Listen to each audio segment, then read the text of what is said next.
Vital Signs by Griffith Erene, Mamites. Hello everyone and welcome. Today we're going through one of the most essential skills in healthcare, taking a complete set of vital signs on a patient. So vital signs are the body's indicators of life.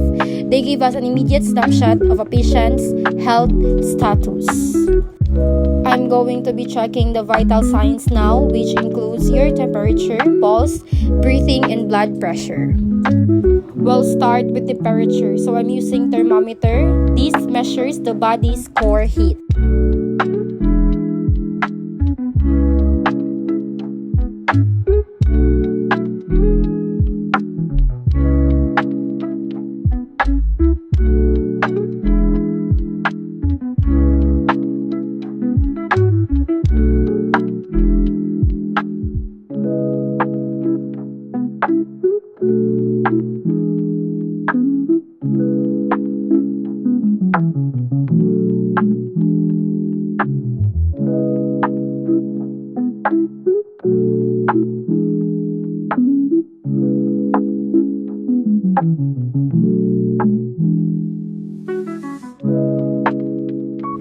Next, let's check the blood pressure. So I'll make sure the cuff is the right size and placed correctly on the bare upper arm, about 1 inch above the elbow.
I'm going to inflate the cuff now, so listen carefully. The first clear tapping sound I hear is the systolic pressure, and the point where the sound disappears is the diastolic pressure.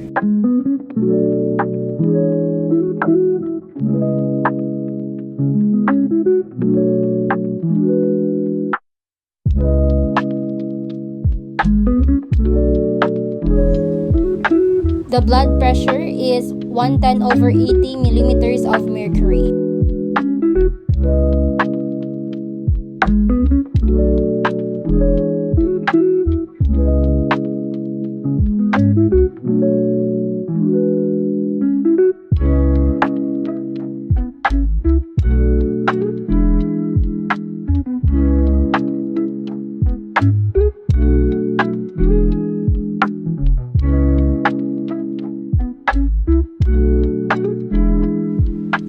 Next is the pulse, which tells us the rate and rhythm of the heartbeat. The most common site is the radial pulse here at the wrist.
I'm going to transition right into counting the respiratory rate, or breaths per minute. I'm observing the rise and fall of their chest without the patients knowing, so they don't consciously change their breathing pattern.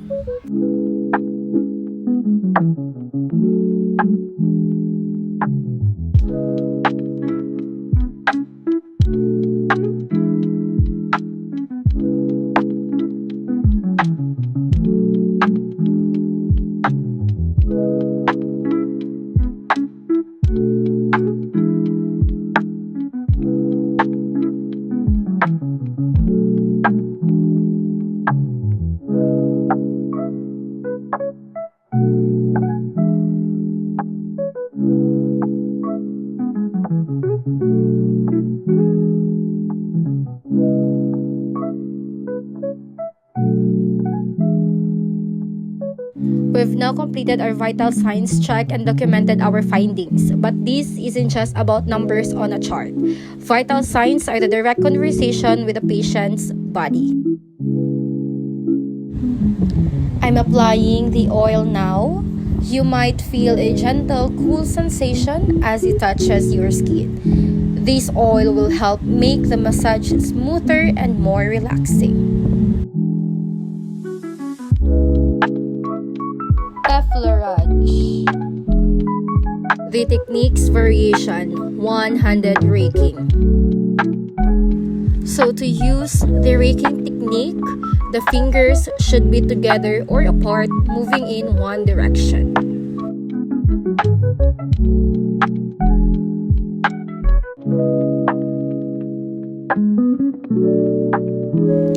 Next, the one-handed ironing. A deep one-handed effleurage, often done with the forearm, knuckle, fist, or palm of the hand. The deeper the glide, the slower the move. This technique calms the nervous system when done slowly. One-handed circular. It can be performed around the shoulder, hip, knee, and abdomen. It relaxes the client and prepares an area for a deeper stroke. Two-handed heart. Perform up and down for the back in a heart shape, up the leg or up the arm. It increases blood and lymph circulation and relaxes the client.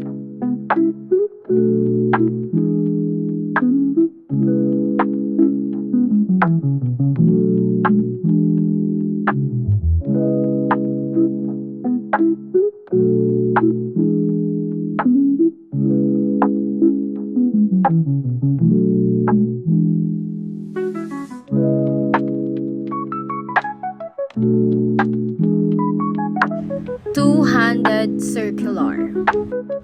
One hand may be placed next to or on top of the other hand. This technique relieves insomnia.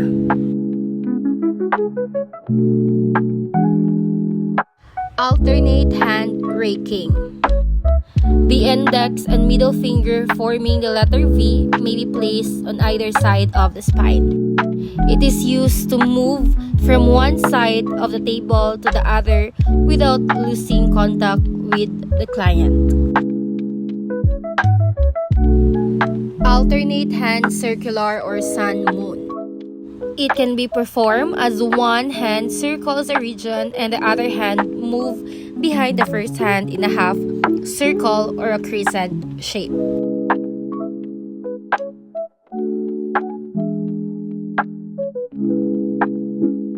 Nerve stroke. It is considered as a light effleurage, feather light like finger tracing over the skin used as a finishing stroke in a massage therapy, and typically done at the end of massaging a body segment at the completion of the massage. Petrissage or kneading. One-handed. The entire hand or the pads of the fingers and thumb can be used to lift the tissue. This variation is well suited for smaller muscular areas such as the arms, top of the trapezius, or the arms and legs of a child. Both hands are lifting, compressing, and releasing the tissue simultaneously. Two-handed praying hands. Fingers are interfaced in praying hand position. It helps maintain proper position.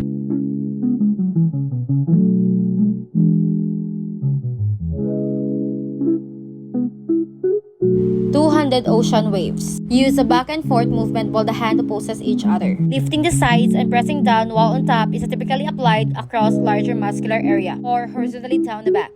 Alternate hand. Lift the skin and underlying tissue with one hand and compress. Next is to lighten the grip enough to allow the muscles tissue to be released, while still remaining in contact with the skin. Repeat the first move with the opposite hand. Do not lose contact with the skin while switching hands. It is done to stimulate the nervous system and improve cellular nutrition. Fully. Grasp the tissue with both hands. Lift it up and away from the bone while spreading it out laterally. Repeat the movement until the tissue feels warm and elastic. Skin rolling. Involves lifting and compressing the skin and superficial fascia. It is the technique essential to bending web massage or the connective tissue and myofascial release. It is one of the few massage techniques that may be applied over bony areas. Friction. Superficial warming. Also known as the heat rub. It generates heat by creating resistance to motion. Place both hands and palm down on the client's skin. The fingers of each hand should be together firmly, more the hands briskly, and simultaneously in opposite directions. Sewing. Fingertips, knuckles, or ulnar surface, one or both hands may be used if the surface area treated is small. Compress the tissue firmly with open palms and extended fingers of both hands. It is best suited for the extremities. Rolling. Roll the skin, muscles, and surrounding tissues around the bone, moving both hands in opposite directions. As you roll the tissue around the extremity, use a back and forth movement while you compress the tissue and slide your hands from distal to proximal. Wringing. While compressing the lubricated tissue on all sides with palmar surfaces of the hands and fingers, move the hands in opposing directions. Slide the hands toward the trunk of the body during the massage movement. Wringing friction is performed vigorously like wringing water out of a cloth. The movement is best suited for arms, legs, and fingers. Cross fiber. It is also known as deep transverse friction. It is a very precise and penetrating form of friction. The direction of movement should be across and perpendicular to the pattern of muscle fibers. Chucking. It is also known as parallel friction. It refers to a deep friction applied in the same direction in muscle tendons or ligamentous fiber. Circular friction. Use a small circular movement that glides superficial tissues layer over underlying tissues layer in different directions using the fingers or palms of the hand. Particularly useful around the joints and bony areas. Tapotement. Tapping punctuation. Using your fingertips of one or both hands strike the body surface, rapid but consistent delivery of pressure and speed, a hard version. Tapping punctuation tapotement is excellent for the soles of the feet. Tapping pulsing. It is performed one-handed with an alternate deep and light tap. The deep tap is comparable to a full note and the light tap is comparable to a half note. Tapping raindrops. Commonly used on the face or scalp, feels like light rain. Each fingertips of the hand strikes the skin lightly at a different time. Pincement. Also known as a plucking done the same as a skin rolling technique, the skin is grasped using a quickly delivered striking motion, lifted and released. Hawking. Also known as a karate chop that produces a slight vibratory action coupled with a percussive action.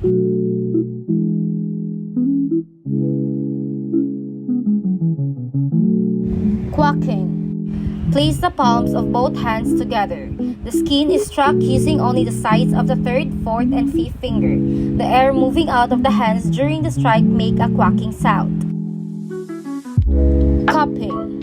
Curve the palmar surface of the hand into a cup as if holding water. Strike the client's skin with the edge of a cup hand making a muffled horse hoof sound.